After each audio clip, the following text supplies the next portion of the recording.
I wake up, I eat, I go to work, I go home, I sleep. Wow. Very robotic. Right. If you close your eyes and listen to that, it sounds literally like a robot reporting his daily functions. But for so many English learners, that is, exactly how they describe their daily lives. Yeah, it's accurate, sure. But it completely erases the actual human experience of living. It definitely strips away all the color and um, the emotion of a real day. Exactly. So before we fix that robot voice, let me just say hello to you, our listener. How are you doing today? Yes, hello. I genuinely hope you're having a wonderful day so far. Welcome to today's deep dive. Our mission today is highly practical. The topic is how to talk about your day in English. We are taking that boring mechanical list of daily tasks and, well, we're turning it into a compelling story. Which is so important. And focusing on your daily routine is arguably the smartest way to learn English. Your everyday life is like your personal linguistic A toolbox. linguistic toolbox. I like that. Yeah, because you repeat these actions every single day, right? So mastering this vocabulary prepares you for almost any real world situation. That makes total sense. Whether you are sitting in a job interview or chatting on a first date or just, having coffee with a new colleague, the very first question people ask is usually about your day. It's the ultimate icebreaker.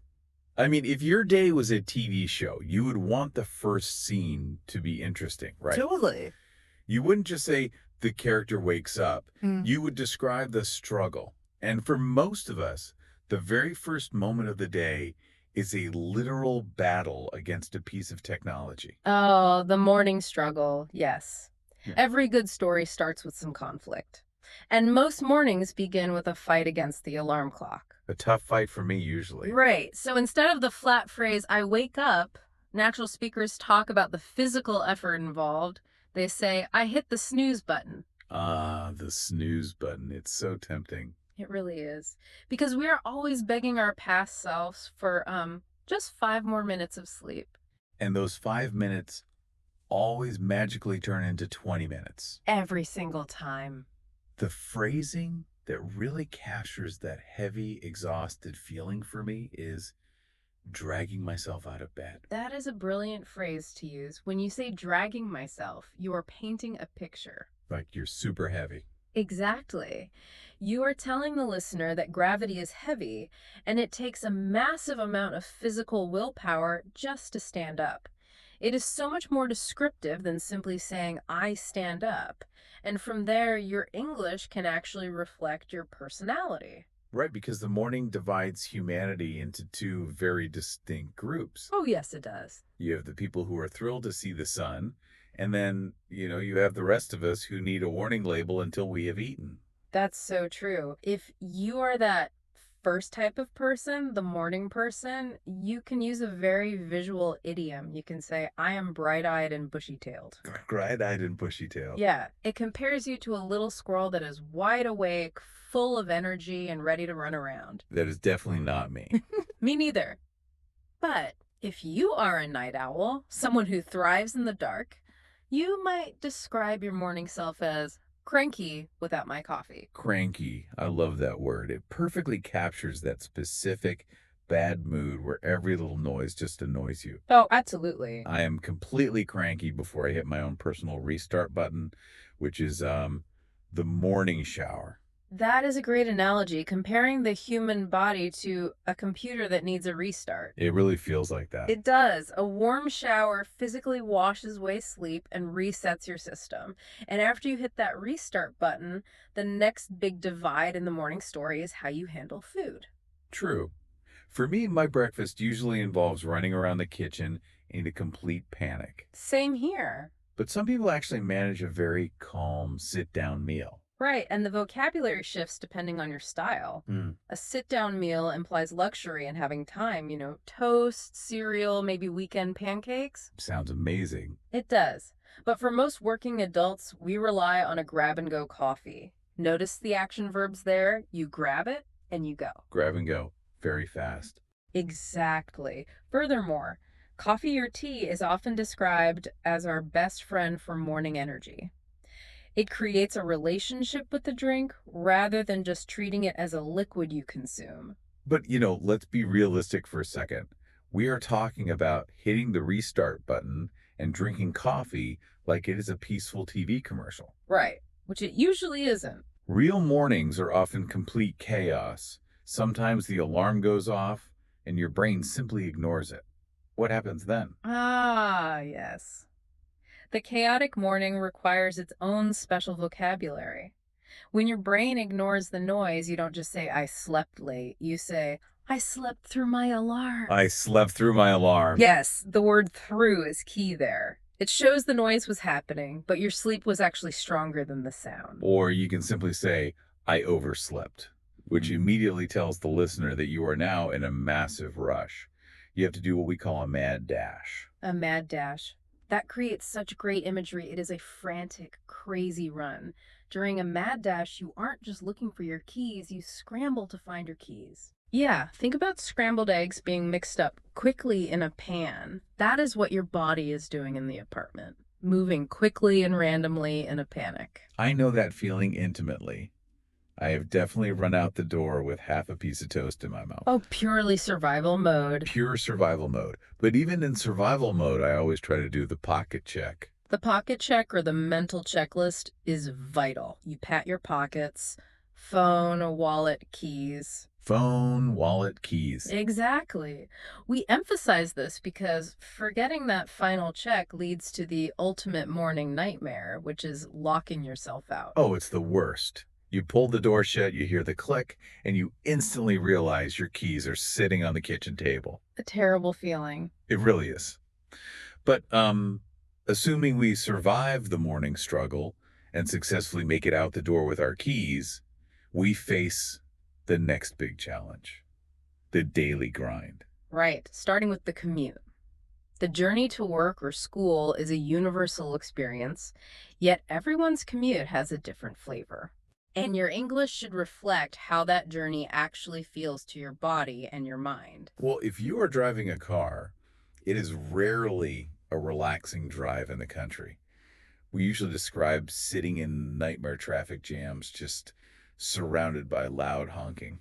Yeah, that's very stressful, but taking public transit brings a totally different kind of physical stress. For sure. Taking the bus or the train might be convenient, but you are usually packed in with dozens of strangers. You aren't just standing, you are swaying from side to side. Swaying. Yes, that word perfectly captures being trapped on a moving train. You're swinging like a tree in the wind because you have absolutely nothing to hold on to. And if it is an early train, you usually feel like a sleepy zombie. You are physically standing, but your brain is completely asleep. Oh, I've been there. Meanwhile, the brave people riding bicycles aren't swaying, they're weaving through traffic, like a needle pulling thread back and forth between the cars. That's a great image. What is really interesting about this part of the day, whether you are on a bus or waiting in your car, is a concept called dead time. Dead time, Mm. or in between moments. Right. These are the moments where nothing is actually happening. You are just waiting for the elevator to arrive, or maybe standing in a long line to buy a coffee. Or, frankly, doing the boring maintenance of your own life, which we now call adulting. Adulting. Yes, that is a brilliant piece of modern slang. It takes the noun adult and turns it into a verb. Right. It implies that paying bills or buying groceries or doing laundry isn't just a natural state of being. It is a difficult performance. By saying, I am adulting today, you are playfully complaining about those boring chores. To survive adulting and to survive that dead time, we all need a soundtrack. We all have strategies to kill time. Exactly. When you want to pass the time quickly, you might say, I'm getting lost in a podcast. Getting lost in a podcast. I love that phrase. It sounds infinitely more natural than saying, I listen to audio. Getting lost means your mind is fully transported somewhere else. Or, you might just be zoning out. I zone out on the train all the time. My eyes are open, staring at the window, but there's absolutely no active thought in my brain. The lights are on, but nobody's home. Exactly. The screen is on, but the channel is empty. Or if I am feeling observant, I go people watching, just secretly observing the weird and wonderful strangers around me. It adds so much flavor to your English to use these active, descriptive phrases instead of a basic robot list. It really does. But here's a modern complication. Mhm. Our commute is not just physical anymore. We actually experience two different days simultaneously. Oh, that's a good point. We have the physical day Hmm. and we have the digital day. So how do we talk about commuting into our screens? This is a huge shift in how we talk about our routines. For many of us, the digital day actually begins before we even get out of bed. We engage in doom scrolling. Doom scrolling. That is such a heavy, dark word. It really is. It is a combination of doom, meaning terrible news or destruction, and scrolling on your phone screen. Ah, I see. It perfectly describes the unhealthy habit of lying in bed, swiping through endless bad news or mindless videos before your feet even touch the floor. We all know it's a bad idea, but we do it anyway. And then we finally get to our desks, and the vocabulary of modern work begins. We don't just go to meetings anymore, do we? No, the language has become much more active. Instead of attending a meeting, you are hopping on a Zoom call. Hopping on a call. Yeah. Hopping sounds like a small, quick jump, which ironically disguises how exhausting those calls can be. And when it comes to emails, you don't just read them, you tackle your inbox. Cackling, that's a sports term. Like in American football or rugby, you are physically throwing yourself at the problem. Exactly. It shows that answering emails requires aggressive energy. And because we are constantly hopping on calls and tackling inboxes while staring at bright monitors, we inevitably hit a wall. We experience screen fatigue. Oh, I get that every day. My eyes burn, my shoulders get tight, and right around maybe 3:00 p.m., that screen fatigue combines with digestion to create the dreaded midday slump. The midday slump is universal. It is that specific time in the afternoon when your brain feels completely foggy. The perfect English word to describe your physical state here is lethargic. Lethargic. Yes. It means feeling heavy, incredibly slow, and completely emptied of energy. When I feel lethargic at 3:00 p.m., I am desperate for a pick-me-up. A pick-me-up is exactly what it sounds like.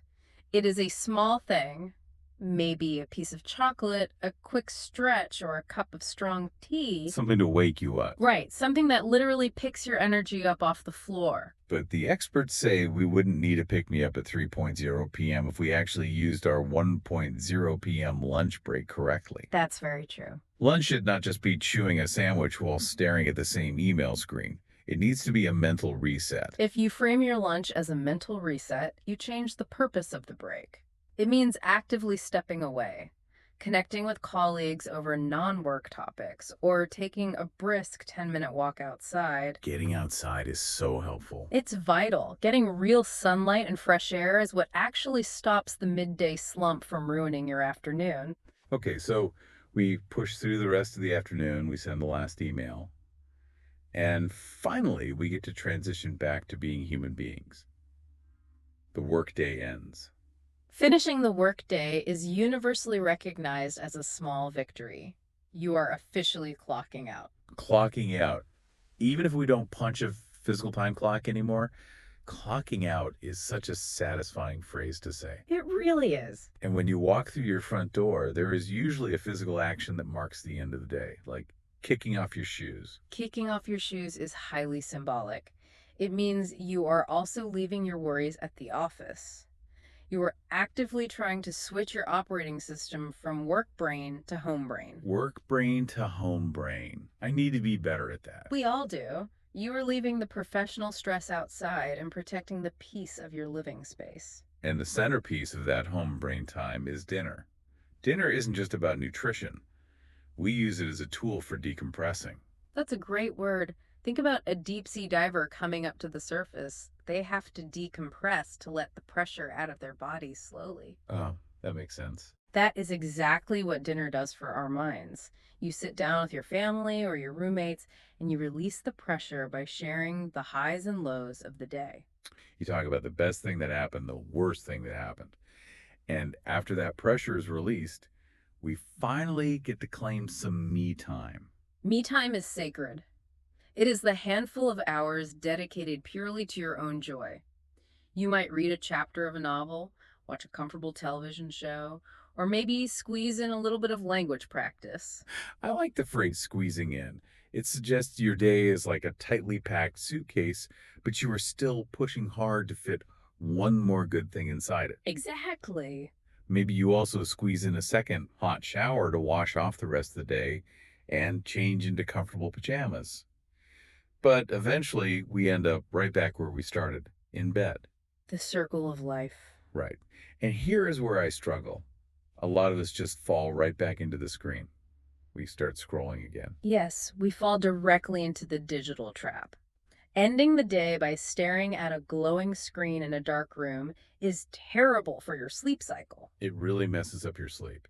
It keeps your brain artificially awake. The healthy alternative to the digital trap is something called mindful reflection. But I mean, if we aren't looking at a screen, what are we actually supposed to be doing in the dark? Mindful reflection simply means taking 60 seconds to honestly evaluate how you feel before you go to sleep. And as an English learner, this is a beautiful time to practice your emotional vocabulary. Oh, I see. You can ask yourself, how do I actually feel right now? Do I feel accomplished? Accomplished is a great word. It means you look back at the day and feel proud. You did hard things and you won. Exactly. Or do you feel drained? Drained is a very powerful visual word. Imagine a sink full of water and someone pulls the plug. All the water runs out. Right. All the water runs out, leaving it completely empty.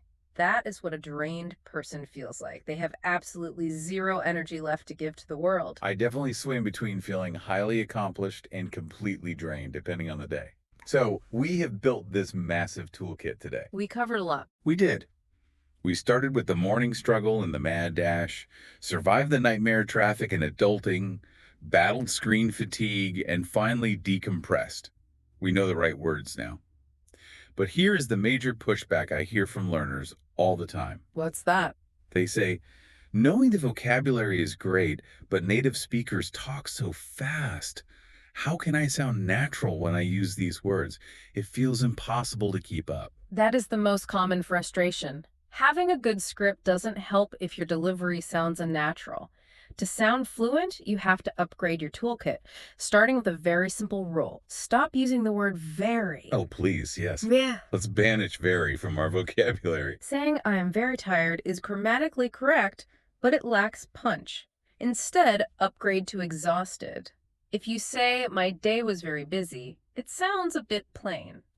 Swap it for hectic. Hectic. Yes, hectic perfectly describes a day filled with fast, disorganized, slightly stressful energy. What are some other upgrades? Well, if something is very easy and helpful, call it convenient. If your day was the same boring task repeated for 8 hours, call it monotonous. Monotonous literally means one tone, flat and dull. And what if it was a great day? On the other hand, if you had an amazing, refreshing day, say it was invigorating. It fills you with vigor and life.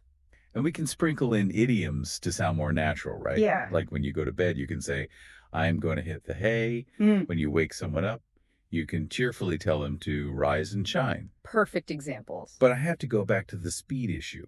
Even with great words, native speakers seem to swallow their sentences. They don't pronounce every letter. You are noticing something called connected speech and reductions. Native English speakers are actually quite physically lazy with their mouths. They take shortcuts. Shortcuts. Yeah. When a textbook says, I have to go to work, a native speaker's mouth shrinks the sounds to save effort. It becomes, I have to go to work. If it becomes hafta, it just glides right out of the mouth. Exactly. Or, I'm going to sleep reduces down to, I'm gonna sleep. Going to becomes going to. You also have to understand how we link sounds together. How does linking work physically? When one word ends with a consonant sound and the next word begins with a vowel sound, the native speaker's mouth just pushes them together into one long word. Give me an example. Take the phrase wake up. A robot says, wake up. A natural speaker links the K sound directly to the U sound. Wake up. Wake up. Oh, wow. I can literally feel how that requires less effort for my jaw. Another common one is get out. The T Oh, at the end of get links into the O of out. It sounds like get out of bed. get out of bed. Okay, that really helps with the speed. But what about the opposite problem? The opposite problem. Yeah, what happens when my brain just completely freezes and I cannot find the word? I don't want to just stand there in awkward silence. Freezing is completely normal. The trick native speakers use to avoid awkward silence is inserting natural fillers. Natural fillers. Right. These are short, common phrases that don't mean much, but they buy your brain 2 or 3 seconds to translate or find the next word. Like saying, or, Better than that, start a sentence with, to be honest, or actually, or long story short. It makes you sound incredibly fluent while secretly giving your brain a moment to catch up. Long story short, I hit the snooze button and had a mad dash to the office. See? That sounds amazing. It doesn't sound like an English learner reciting a textbook. It sounds like a real person telling an engaging story about their actual life. And that is the entire goal. You are taking the basic facts of your existence and giving them texture and rhythm. Well, this has been an incredible journey through a single day, but we do not want you, the listener, to just passively consume this information and forget it tomorrow. We want you to actively practice. Yes, we have a highly practical challenge for you today. You need to build muscle memory. Your mouth and your brain need to physically practice these new sounds together. Okay, what do they need to do? You can actually choose between two methods. Choose your own adventure. I love it. What is the first option? The first option is the mini diary challenge. Tonight, before you fall into the digital trap, pull out your phone and open your voice memo app. Record yourself speaking English for exactly 60 seconds. 60 seconds. Got it. Describe one good thing that happened today and one annoying thing that happened. Listening to your own voice is a powerful way to spot your pronunciation mistakes and track your progress over time. I like that a lot because it creates a private record of your improvement. What is the second option? The second option is the mirror challenge. When you are brushing your teeth tonight, look yourself directly in the eyes in the mirror. Talk to yourself in English for 2 minutes about your day. That sounds a little intimidating. It feels silly at first, for sure, but making eye contact while speaking builds massive confidence. Just remember, your goal is not absolute perfection. The rule is consistency is queen. Consistency is queen. Yes. Practicing for 2 minutes every single day is much more effective than studying a grammar book for 5 hours once a month. Small daily habits build real fluency. So as we wrap up, I want to leave you with a slightly deeper thought to chew on today. Okay. We just spent a lot of time proving that your everyday routine is your greatest language classroom.